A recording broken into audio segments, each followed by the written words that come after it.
It is indeed my pleasure to introduce our session speaker today, Dr.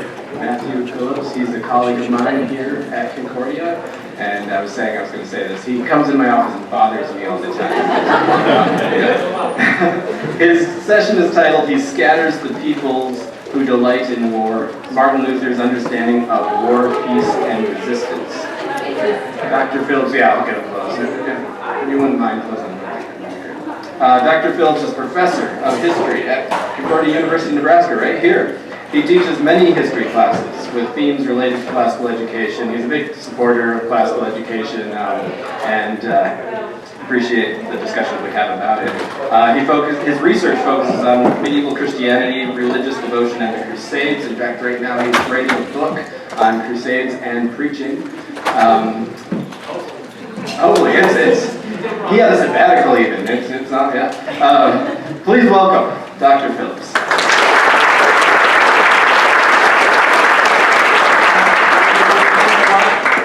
Is it on? Okay, can you hear me? Okay, good. I might move around a little bit, but I do have a text, so I'll work with that and we'll see what happens.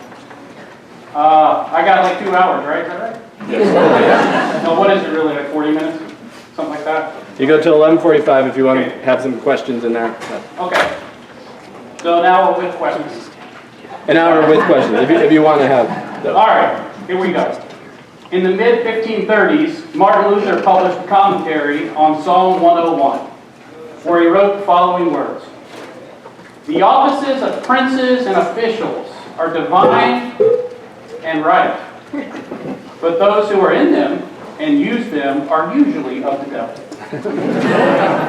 If a prince is a rare dish in heaven, this is even more true of the officials and court personnel.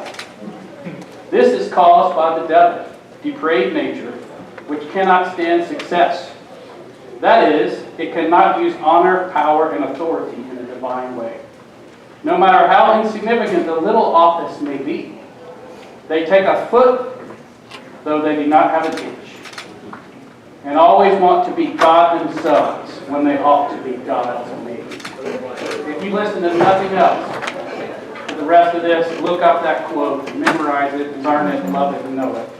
Luther Works, volume 13, page 212. That is an amazing quote, and I think perfectly sums up what should be our confessional Lutheran attitude towards government. Okay, here we go. These words encapsulate Luther's basic understanding of the nature of secular authority throughout his life. The secular office rests on God's blessing and approval. But those who occupy those offices often, and I would argue almost always, act wickedly. How? Remember Luther's famous theological paradoxes. They're paradoxes, not contradictions, right? Sinner and saint, law and gospel, secular and spiritual authority. Princes, like all men, could fall into sin through the temptations of power and wealth. As individual Christians, they needed to hear the law and gospel to maintain their faith, but also to guide them as Christian rulers. As early as the summer of 1515, Luther criticized secular rulers in his lectures on Paul's epistle to the Romans.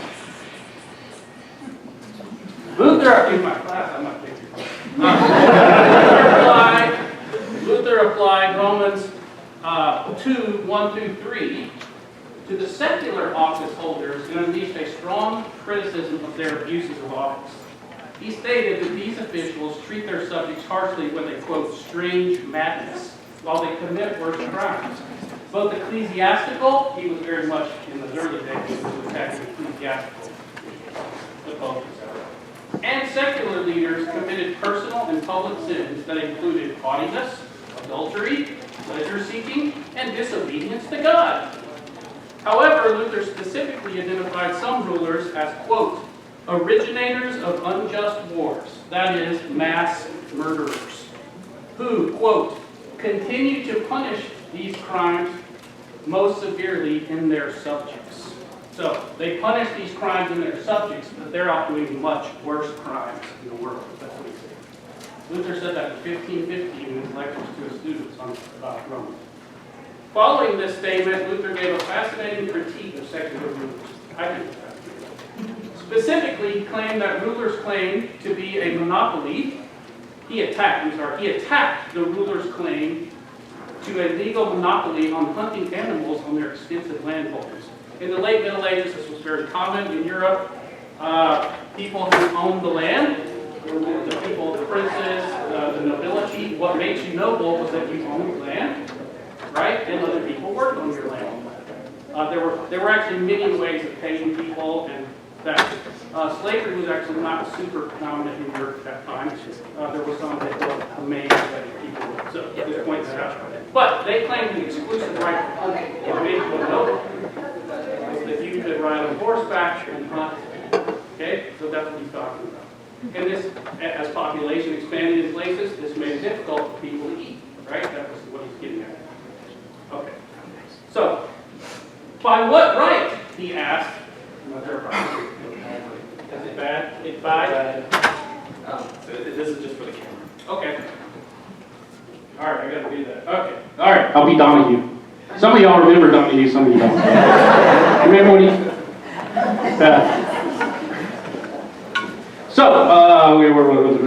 okay. By what right, he asked, do these leaders have to appropriate these resources? Still quoting Luther. No, not quoting Luther, but paraphrasing. If a common person acted in a similar way, he would be a thief or swindler. However, the powerful are not thieves, but seem to act like thieves. According to Luther, quote, the vice of Nimrod, the first powerful and strong hunter before the Lord, so deeply ingrained in them that they cannot rule without also oppressing people and hunting vigorously. That is, violently, which means seizing for themselves things that do not belong to them. To support his position, Luther cited Augustine's famous statement from On the City of God, that great kingdoms were really just gangs of thieves. Here Augustine told the story of Alexander the Great's conversation with a captured pirate. After Alexander asked the pirate why he committed maritime crimes, the pirate told Alexander that Alexander got away with the same things because he used a large fleet and he was just a pirate, right? And Luther concluded, he who wants to use this word of the apostle against those thieves should apply it to them about as follows. Let me say that again, that's not great. He who wants to use this word of the apostle, meaning Romans 2, or 1 through 3, against those thieves should apply it to them about as follows. Quote, they are hanging the thieves and executing the robbers, and thus the big thieves act as judges of the little thieves. Which becomes a pretty common trope in Luther's writings in different forms. He'll say, one rascal punishes another, one thief punishes another, etc. Secular rulers exhibit their avaricious behavior when they, quote, exact taxes from the people without urgent reason, and exploit them by changing and devaluating the money. But they find their subjects for greed and avarice. Luther asked rhetorically if this is anything other than stealing. He contrasted the corrupt leaders' quote, tyranny and quote, collecting riches with the actual duties of the rulers, which included protecting, giving safety, and providing justice for their subjects. We should note that Luther publicly taught against ungodly, corrupt rulers based on his understanding of the Bible and St. Augustine here for the rest of his life. And then we're going to talk a little bit about that. Luther taught these things about government before the 95 Theses of 1517, and his own significant theological development to 1520.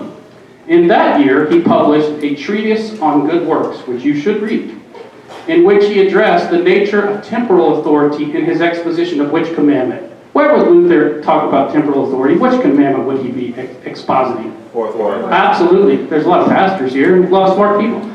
Honor your father and mother. Particularly, Luther examines obedience to governmental officials and the proper behavior of temporal rulers. See, he never talked about one without the other. Don't ever, these people give these Luther quotes and say, see, Luther said you got to obey the government. Got to do it, whatever they say. Well, he also talks about what the government should do all the time. And that's what I'm talking about today. Particularly, Luther examines, in this text, Luther pointed towards the numerous types of abuse of this authority. Flatterers. Those are the worst. Flatterers control an unwise prince. And this leads to a situation where the, quote, bigwigs get away with breaking the laws. God will send a plague of wicked rulers who often bring loss of property, loss of life, plague, actual pestilence, and famine. Interesting. A prince cannot live for his own will alone, nor look after the interest of the powerful only. Luther explained, quote, a prince must also be very wise and not always try to impose his will, even if he has the right and the best of all reasons to do so. For it is a far nobler virtue to put up with a slight to one's own rights than it is to risk damage to life and property. Where this is to the advantage of the subjects. So the prince must think about his subjects before his own ego, or even a legitimate slight from another state or person. Okay? He must think, if I do this thing, what will happen to my subjects first? That's numero uno for the prince. Should be. It almost never is, but that's what Luther's saying. While the theological turning point of the early Lutheran Reformation took place in 1520, the political circumstances changed throughout the decade, and I'm pretty much focusing on the 1520s temporal authority. At the Diet of Worms in 1521, an imperial edict identified Martin Luther's status as an outlaw in the Holy Roman Empire of the German nation. The papal ambassador to the imperial court wanted Emperor Charles V to enforce Pope Leo's excommunication against Luther. However, as you might know, the princely delegates to the Diet decided to give Luther a hearing. On April 18, 1521, Luther gave his famous speech, you probably heard of this, in which he did not recant. Not only did he not recant, he said, I won't recant unless you can prove it to me from Scripture and reason, right? So he did not recant, and he rather defended his writings. During that speech and in subsequent conversations with ecclesiastical and secular rulers, he stated unequivocally that he would not obey papal or imperial authorities in theological matters unless they demonstrated Luther's errors. Following the Christian tradition, Luther refused to obey an unjust law. Simply, and he was an outlaw the rest of his life. Period. That's it. That's the story, right? Luther departed Worms in late April and eventually ended up in Wartburg Castle. You might have heard of that. Anybody been to Wartburg? It's pretty cool, right? Under the protection of his prince, Elector Frederick III of Saxony, known as Frederick the Wise. Meanwhile, Charles V proclaimed the Edict of Worms. This document condemned Luther as a heretical teacher, etc., and forbade him from, quote, I forbade anyone from this time forward to dare either by words or deeds to receive, defend, sustain, or favor him. However, Charles did not enforce the edict in Saxony because of his personal relationship with his uncle Frederick and for political expediency. He had other things going on. Nonetheless, the edict remained a legal threat against Luther and all of his supporters for the rest of his life. Okay? That's why he couldn't go to Augsburg in 1530. Okay? Or he could have, they would have captured him and burned him at the stake. He was willing to do that, just to point that out. Luther was perfectly willing to die in 1521. After he got married and stuff, people were like, you know. When Luther returned to Wittenberg in 1522, after 10 months of hiding, he did so against the wishes of Frederick, interestingly enough. Luther asserted that his call to the congregation and the need to lead the reform in Wittenberg superseded the elector's demands. However, Luther advised Frederick to turn him over to the papacy, or to the imperial government, if he so wished. So if that's what you want to do, a sovereign prince, then to turn me over, it's fine. I mean, I don't think he really wanted that personally, but he was willing to do it.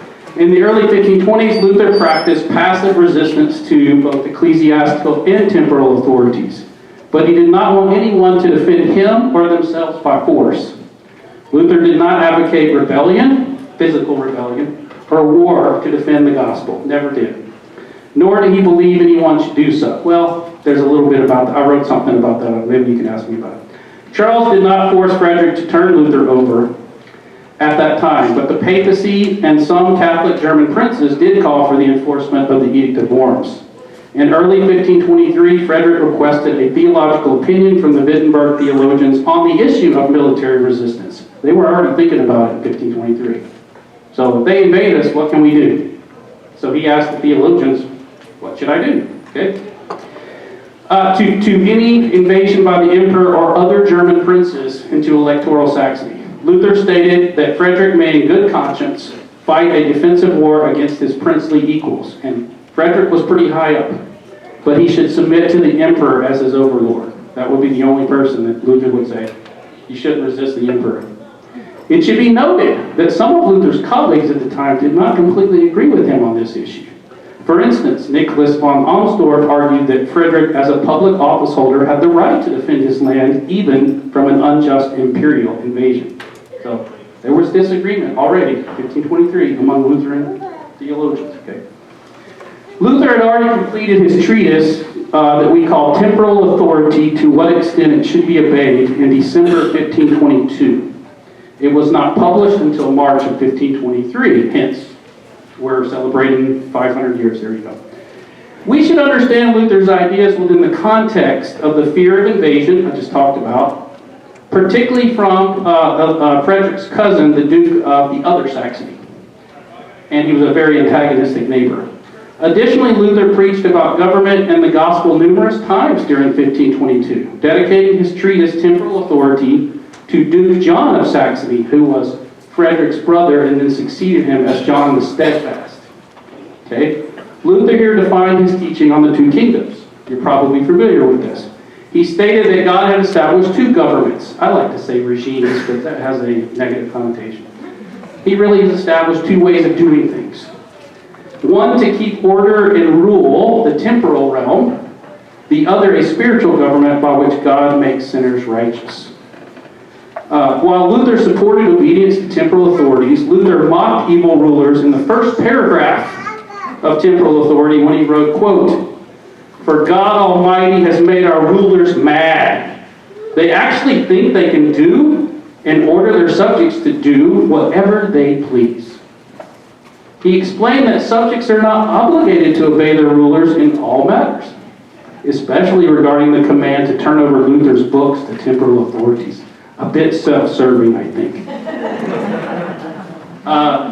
Maybe we can talk about that. But it doesn't mean his ideas are wrong. But, he's just a guy in a situation in 1523. He can't see the future.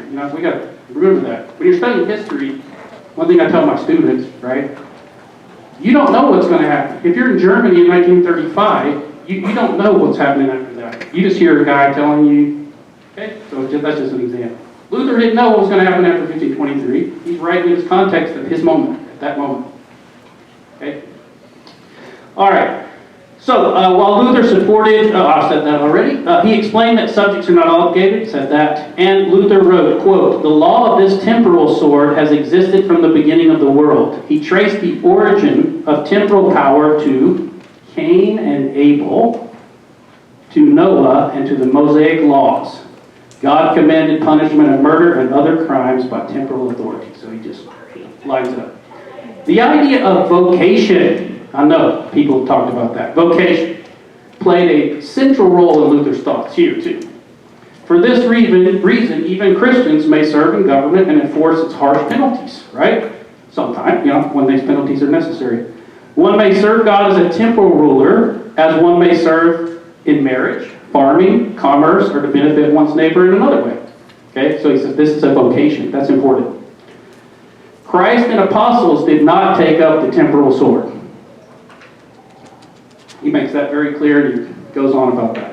This fact does not invalidate the other offices of the temporal authority, but he's just pointing that out. As individuals, Christians must not seek personal revenge, but they can still serve their neighbor as lawyers or hangmen. I like the way he uses the word hangman as a way of serving your neighbor. There you go.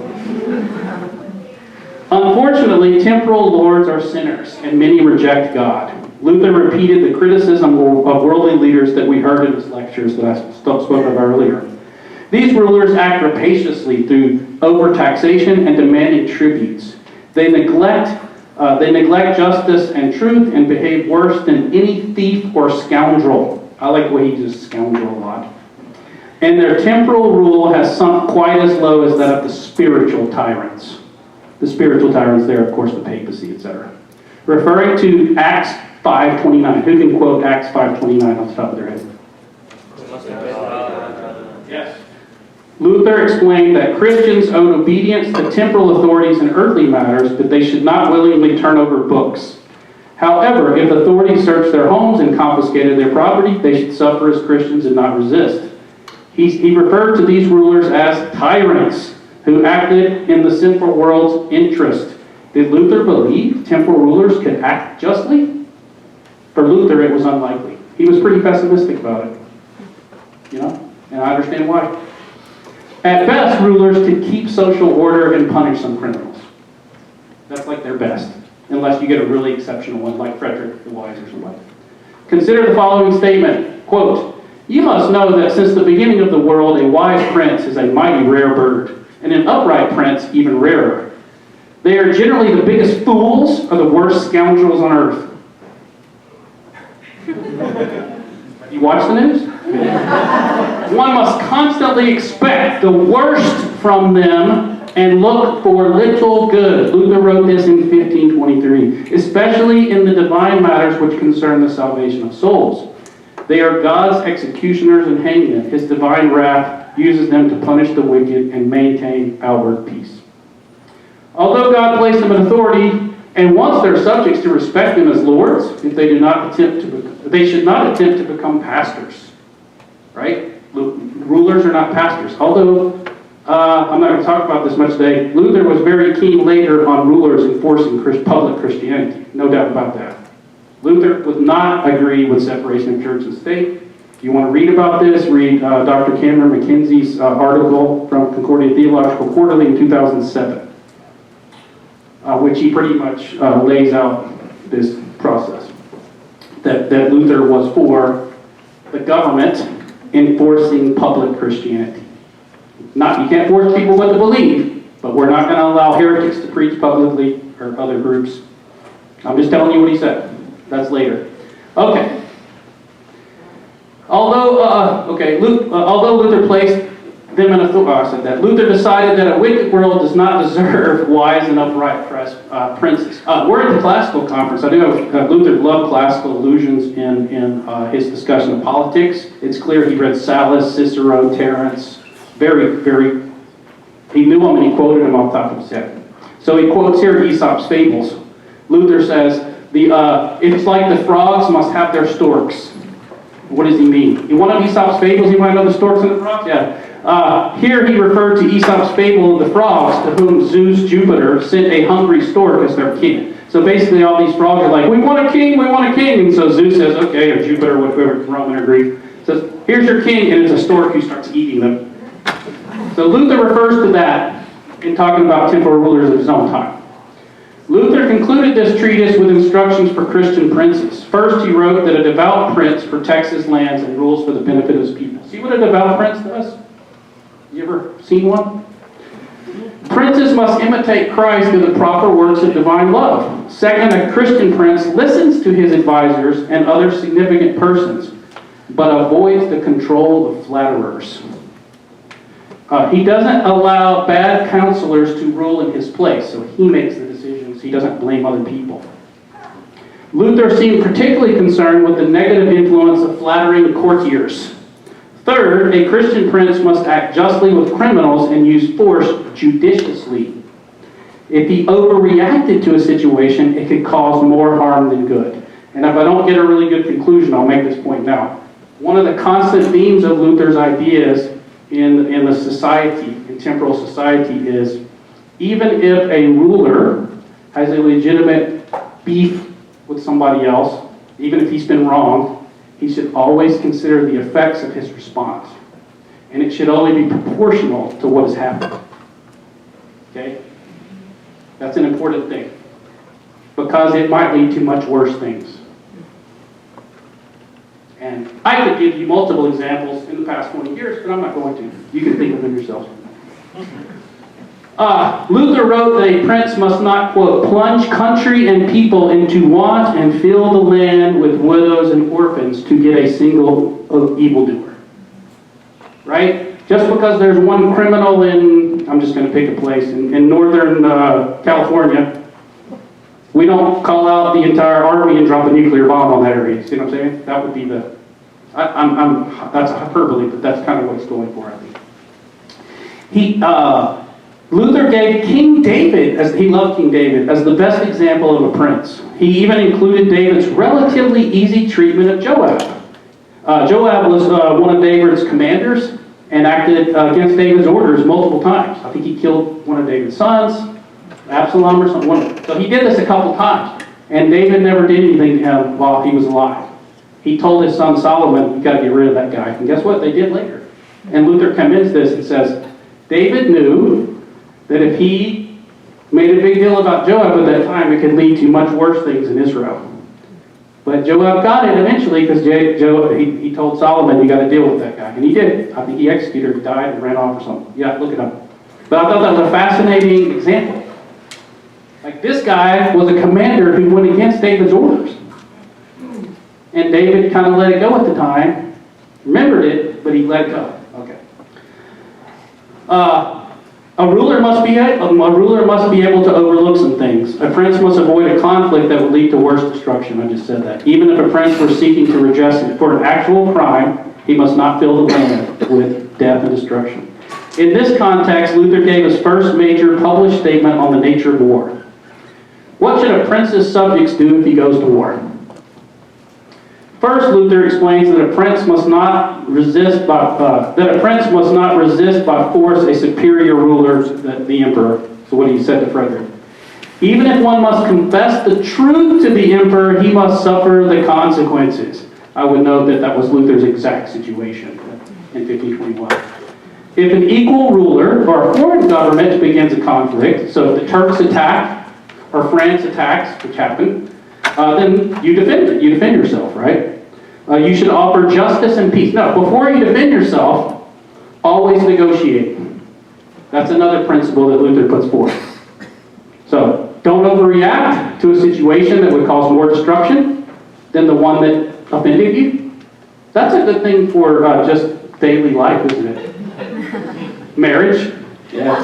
I'm just saying, I just thought of that, sorry. Don't overreact, right? The other one is, if a ruler, but he refused, he must defend his land for it. So you always negotiate first. It is immoral to not negotiate before the war. If you don't negotiate, you are not doing it right. No, I'm not going to question until the end. Write it down. All right. So, that's an important principle. However, the prince's duty was to protect his subjects and not his personal interests. Remember, if you're a prince, you get all these great privileges, but you have higher duties than anybody else. And it's never about you. If it's about you, you're a bad prince. Under these circumstances, Luther stated a subject should support his prince and kill the enemy until they surrender. So if they attack and you join the prince and you fight. However, he specifically stated that soldiers must avoid the mistreatment of women and other bad things, but he specifically says that. He says, and you know what he means. If one's prince wrongly begins a war, Luther states plainly that his subjects may refuse to participate. I'll say that again. If one's prince wrongly begins a war, Luther states plainly that his subjects may refuse to participate. Now, he doesn't say that they can take up arms against their prince, but he says they can just passively say, "I will not participate in this illegal war." That's basically what he's saying. In 1525, momentous events put Luther's political ideas to the test. See, context. 1523, he didn't know the Peasants' War was going to happen, did he? They had some stirrings and stuff. He didn't know what was going to happen.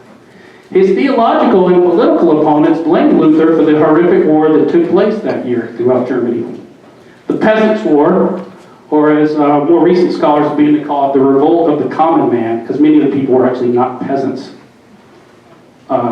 led to destruction throughout central Germany and the deaths of probably about 100,000 people. I don't know the demographics on that, but 100,000 in Germany in 1500 something would be millions today.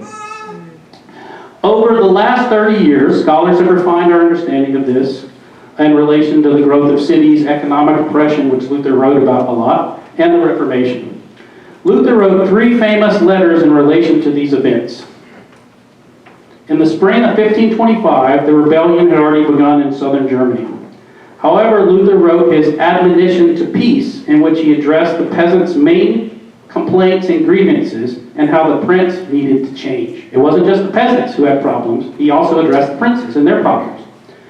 Luther blamed the revolt on princes and lords and included corrupt clergy in this group. Why not? So you understand, a lot of the princes of the Holy Roman Empire at that time were actually clergy.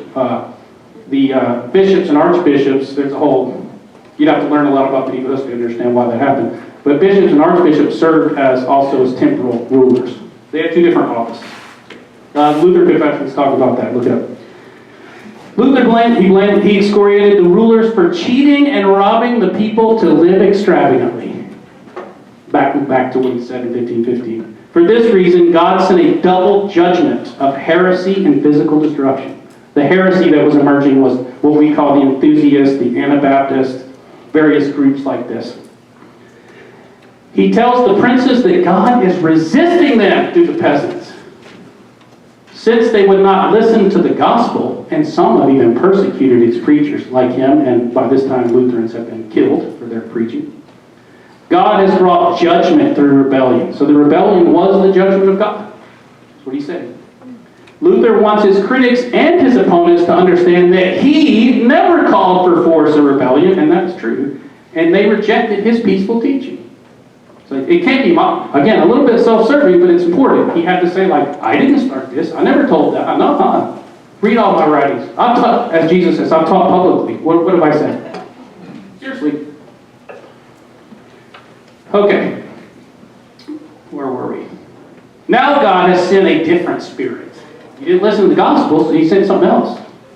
I think, is it 1 Thessalonians or 2 Thessalonians where it says God will send a delusion? Something like that. Look it up, delusion. I think that's a good word, delusion. The judgment of the common man inspired by the heretical preachers like Thomas Munzer. I'll say a little bit about Thomas Munzer. Thomas Munzer claimed to hear directly from the Holy Spirit.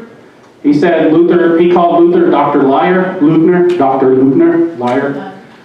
He said Luther was the prince's lackey. Other people accused him of that too. And that God had called Thomas Munzer to be the new Daniel, to lead to the new utopia. And he told, not all the peasants were not involved in this, but a big chunk of the peasants were involved in these groups. Some of them were not. They were just about economics and justice and stuff. But he told his followers, which were in the thousands, we'll walk right past their cannonballs and their swords, and God will protect us, and we'll establish a new kingdom of God on earth, and we're going to kill all of them. So he wasn't a nice guy. He said, we're going to kill these people. If they don't submit to us, we will kill them. Thomas Munzer on the other side. So that's what he's talking about when he says that's God's judgment. Thomas Munzer and all these guys got slaughtered, and they caught him under a bed in a house. He didn't die a nice way, I'll just put it that way. Luther advises the rulers to negotiate and address some of the people's complaints. If you want to deal with this, why don't you text them, send them a letter, you know what I'm saying. Negotiate with them, sit down with them, and discuss what their problems are. Why are people marching in the streets and burning down stuff? Well, some of them just want destruction, we get that. But there might be some legitimate issues to deal with, right? You will lose nothing by kindness, Luther says, and even the preservation of peace will pay you back 10 times. He commends most of the peasants' published articles of complaint and encourages the Lord to deal with these issues. I'm not going to go into all the complaints, we don't have time, but many of them were economic issues. They feel like they were being taken advantage of, they weren't being paid enough, they couldn't hunt on land, they were starving, they didn't have wood, they didn't have... they had actually raised taxes a lot in the late Middle Ages and the early modern period. A peasant paid a lot less taxes in the 13th century than they did in the 16th century, by the way. So, all right. To peasants, however, Luther first warned against listening to the false teachers like Thomas Munzer. Since they had claimed to act as a Christian community, and they had appealed to Luther as Christians and said they were actually pastors. They were religious leaders who actually wrote the articles that he was referring to. Luther explained to the peasants, the fact that the rulers are wicked and unjust does not excuse disorder and rebellion. For the punishing of wickedness is not the responsibility of everyone, but of the worldly leaders who bear the sword.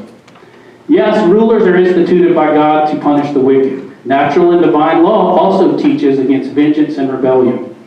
He accuses the peasants of stealing the prince's rightful position and making themselves their own judge. He appeals to a principle, I think from Roman law originally, that says you can't be your own judge. Basically, there needs to be an arbitrator between the parties, right? If the individuals or mobs could simply take it upon themselves to right every wrong, then murder and bloodshed would result. And it did. Genuine Christians follow Christ's example of the cross. He implores the peasants to negotiate because if a fight comes, God will, quote, use one rascal to punish another. Luther noted that he never, again, promoted violence and even supported rulers who persecuted him. He even said, even these rulers who have persecuted me and threatened to do all these things to me and burn my books and persecuted people who read my books, they need to go out and do their job. And I will support them in stopping this bloodshed and violence. After an examination of the peasants' articles, Luther concluded this publication with an admonition to both sides. He rebuked both the princes and the peasants and again called for Christian negotiation, citing scripture and the Roman poets.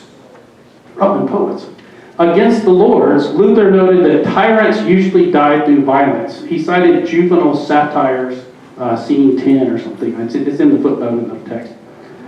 Luther listed kingdoms that ended through violence, including Assyria, Persia, Israel, Judah, and Rome.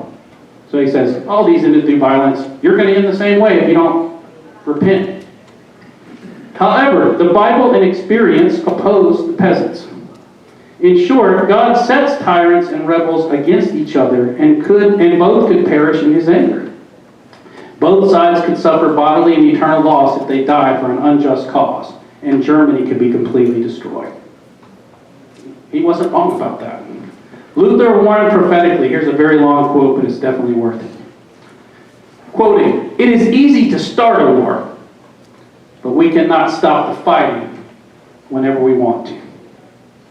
Just look at almost Asia right now. You know 300,000 people have died in a year and a half in a war in Europe? Did you know that? Did you know 500,000 Syrians died from 2011 to 2020? 500,000. You can have your own opinions about why, but it's not easy to stop a war when you start one. Look at World War I. I bet they wish they had stopped. Or just negotiated. They could have just negotiated.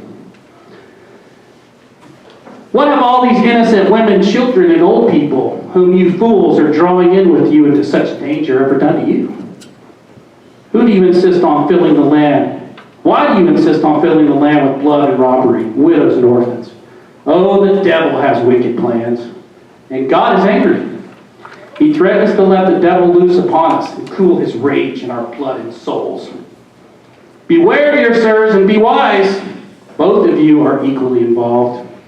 What good will it do you intentionally to damn yourselves for all eternity, and in addition to bequeath a desolate, devastated, and bloody land to your descendants, when you still have time to find a better solution by repenting before God and by concluding a friendly agreement? And even by voluntarily suffering for the sake of humanity, you will accomplish nothing through strife and violence. During this time, Luther found out how large groups of peasants were ransacking castles and whole towns. Erfurt was completely taken over where he went to university. The peasants' army took over Erfurt completely. It was a real threat. It wasn't just a minor thing at this point. The armies of the peasants numbered in tens of thousands. They destroyed castles and attacked monasteries. They took over entire towns, as just said. Based on the spread of this violent, actual insurrection, Luther wrote against the robbing and murdering hordes of peasants. This relatively short letter was straightforward. The peasants must be stopped with all force, and those who do it are doing God's work to preserve human life and property. Dr. Luther made clear that any captives or those who surrendered should be treated mercifully. So if you have a whole group of peasants that say, hey, we're wrong, we know it, you just, okay. I mean, they probably keep them as prisoners for a while, but I'm saying, like, you don't just slaughter them. That's what he's saying. Eventually, German princes used their superior armies to crush the peasants. There had been a war going on against the French at the time, and when that kind of died down, all these armies kind of came back and then crushed these peasants. The peasants did not have the weaponry or the training, although there were mercenaries and groups in those armies. But so they were crushed pretty badly. 100,000 people died, as I said, approximately. The harshness of this letter led to some criticism of Luther's rhetoric. His papal opponents criticized him as usual, but many of his allies thought his statement had been too harsh, and he appeared to be flattering the princes himself. By late July, Luther had published an explanation on the harsh book against the peasants. He stated his basic position from the previous letter, but expanded. His most compelling argument related to our topic. When robbery and murder are happening, the temporal authorities cannot hesitate to stop it. I guess I would make, if we want to go honor your father and mother, fourth commandment, somebody breaks in your house, Pastor Paul? Pastor Paul? Yeah. Yep. And your wife is threatened, what are you going to do? Like, if you think her bodily life is in danger, what are you going to do? Exactly. And you would be in a perfect right to do so because that is your vocation. It would be debatable, according to Luther, whether you should defend yourself. That's a different question. I defend myself, but see, that's what the government has a vocation to do just that. When people are ransacking property and killing people, you stop it. That's what he's saying. So, he repeats his two kingdoms idea here. So he just repeats the two kingdoms idea. The worldly government must show no mercy, but only judgment in this circumstance, that specific circumstance. Stopping these evildoers through force is the only way to save innocent people. This is a consistent idea. I hope you've heard that. Protection of the innocent and property, widows and orphans, women, that is the central idea. However, in response to criticism, Luther noted, quote, I made it plain that I was speaking of those who were first approached in a friendly way and would not respond.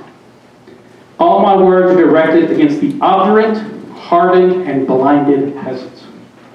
Inspired by conversations with courtiers, court officials, Luther wrote the treatise, Whether Soldiers Too Can Be Saved He wrote the treatise in 1526. It actually did not appear for publication until January of 1527. This is probably Luther's most significant work on this topic of war and then against the Turks later. The Peasants' War and other wars related to France and the Turks certainly made this topic relevant to current events. Additionally, the early Anabaptists rejected the Christian participation in warfare. There were some early on Anabaptist groups that they went one way, and then the other groups, I think for good reasons, went the other way. I mean, they rejected all participants, like Amish. They were Amish or Anabaptists. He repeats the basic argument from temporal authority on government, that government is a divinely ordained office which God calls, to which God calls men. Soldiers may fulfill the divine vocation of war when they do so properly. That is, to punish evil and bring peace and obedience. That's what a soldier should be doing in war. Luther began his discussion about who should occupy this office and how its occupant should act. Another quote. I just let Luther speak for himself. We're getting close to being done. Here we have to face the fact that it is impossible to establish hard and fast rules and laws in this matter. I'm going to say that again. Here we have to face the fact that it is impossible to establish hard and fast rules and laws in this matter. There are so many cases and so many exceptions in any rule that it is very difficult or even impossible to decide everything accurately and equitably. This is true of all laws. They can never be formulated so certainly and so justly that cases do not arise which deserve to be made exceptions. If we do not make exceptions and strictly follow the law, we do the greatest injustice of all. As the heathen author Terence has said, the strictest law is the greatest injustice. He quotes that in other places. The strictest law is the greatest injustice. And Solomon teaches in Ecclesiastes that we should not carry justice to an extreme and at times should seek not to be wise. You know, there's a time for this, time for that. You can look up the quotes. What a fascinating statement. First, Luther recognized a key difference between the two kingdoms.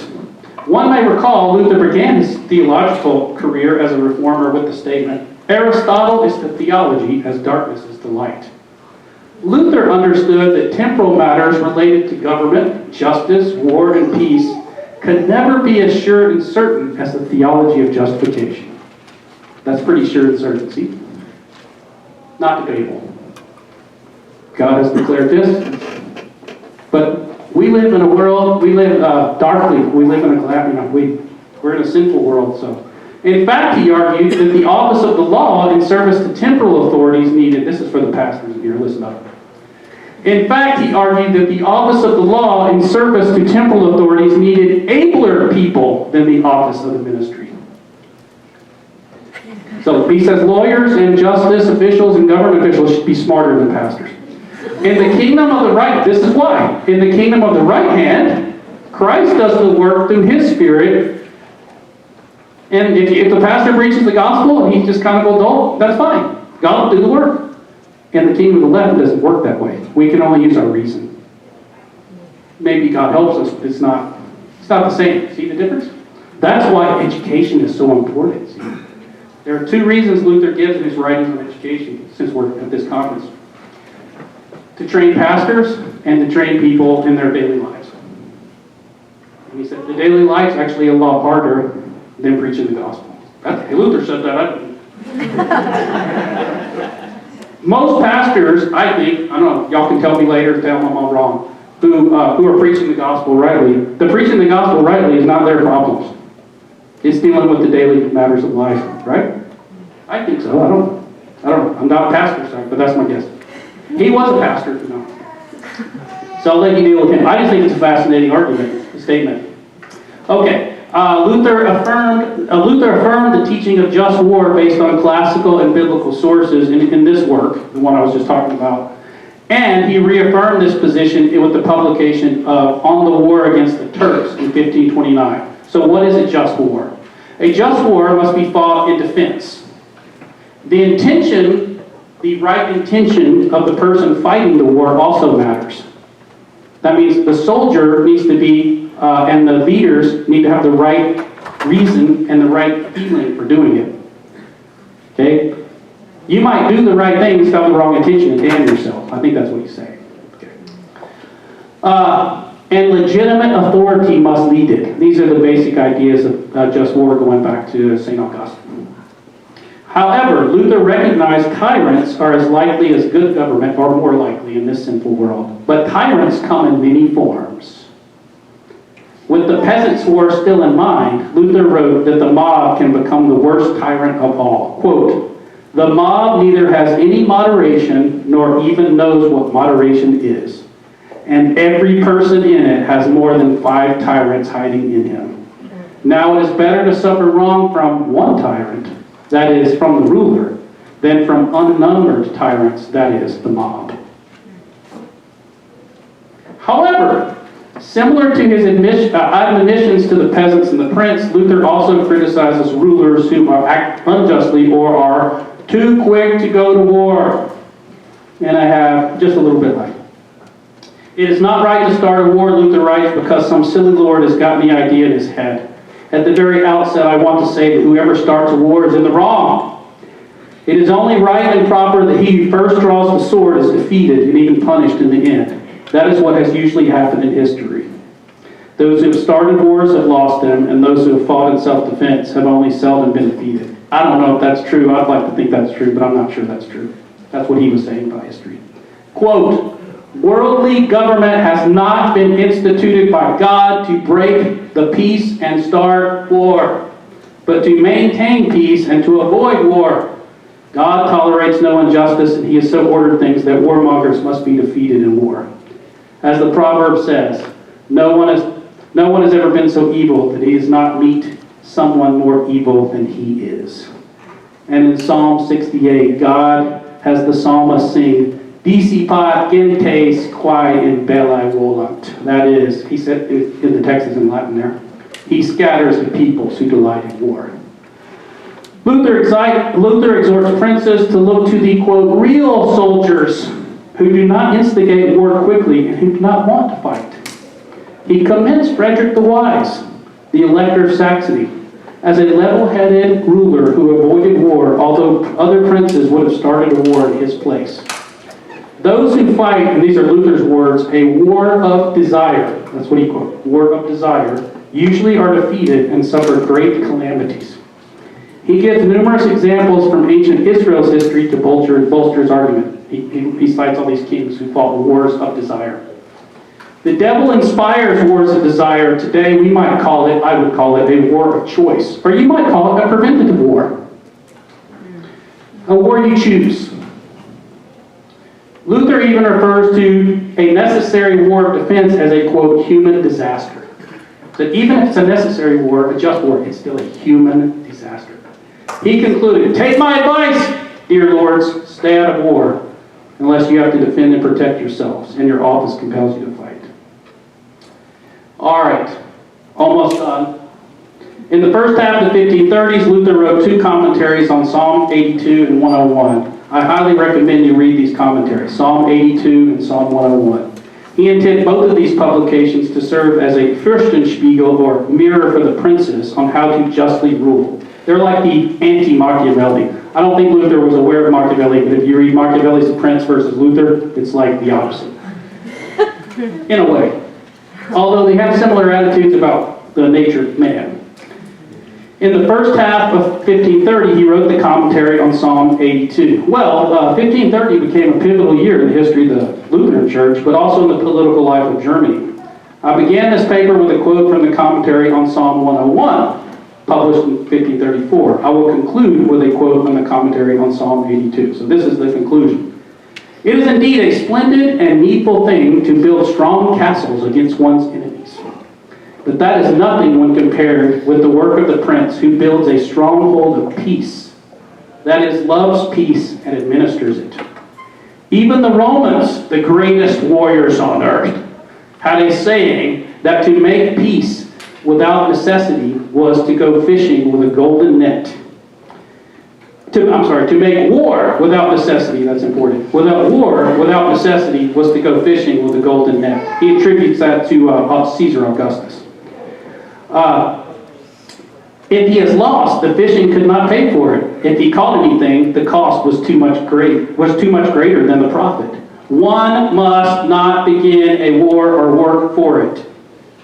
If it comes unbidden all too soon. One must keep peace as long as one can, even though one must buy it with all the money that he would have spent on the war or won by the war. Victory never makes up for what is lost in war. Thank you.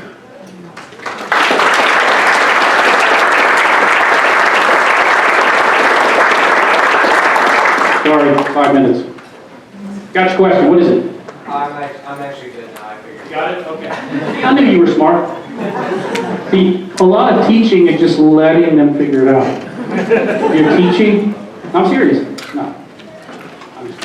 Any questions? Come on. Yeah. I was going to ask you if you have any views on Luther's great letter on a plague, which talks about how to respond to a plague and how you should treat things. And then, I know we had a big debate about how magistrates. I have views about it, but it's really not germane to our current topic, I don't think, so I don't want to go into it. But magistrates have to make decisions during the... Right. And like I just said, I'm not going to address that topic, so let's move on. I'll be glad to talk to you later. Seriously, I just don't want to spend 4 minutes talking about that. Yeah, go ahead. I had a question on, like, a specific example would be like World War I, Germany. Yes. You've talked about, like, him supporting a defensive war. Yeah. So, like, would there be a need to become offensive in a war, or at that point would you want to change strategy according to Luther? Well, I mean, once the war started, that's a different question. I mean, that's his point, I think, at the end is, once the war starts, you don't know what's going to happen.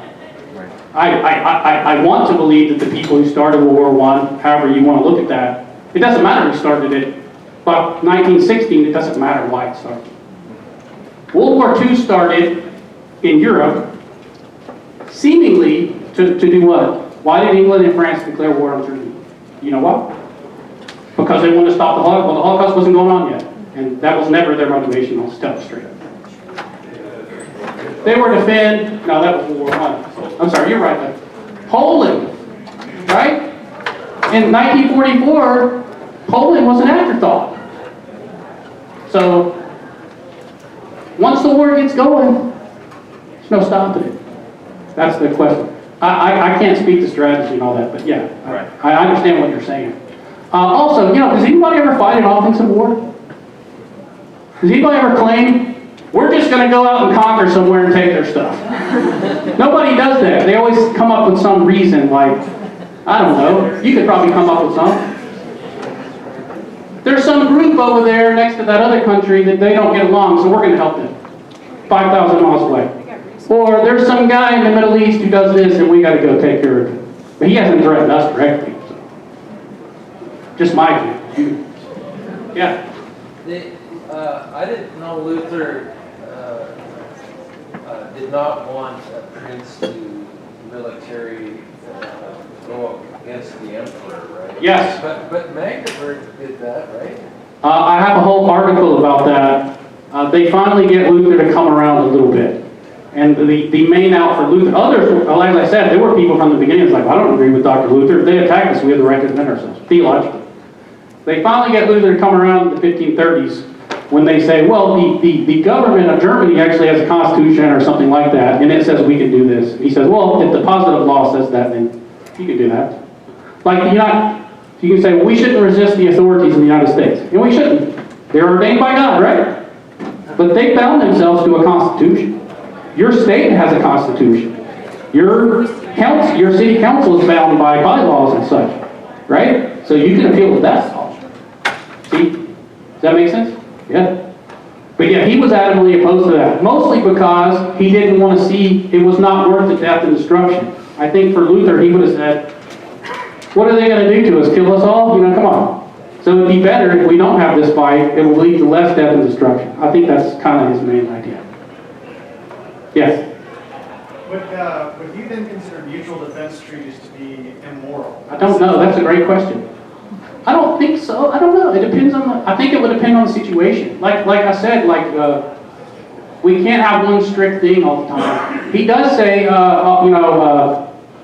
no, that's the best I can do with that. I think it would depend on the situation. Well, And it depends on... The purpose of which is to build a stronger peace, right? Right. So the purpose of those are to prevent war. If you attack one nation, then all these other nations are going to come to defense. The purpose is don't attack these people.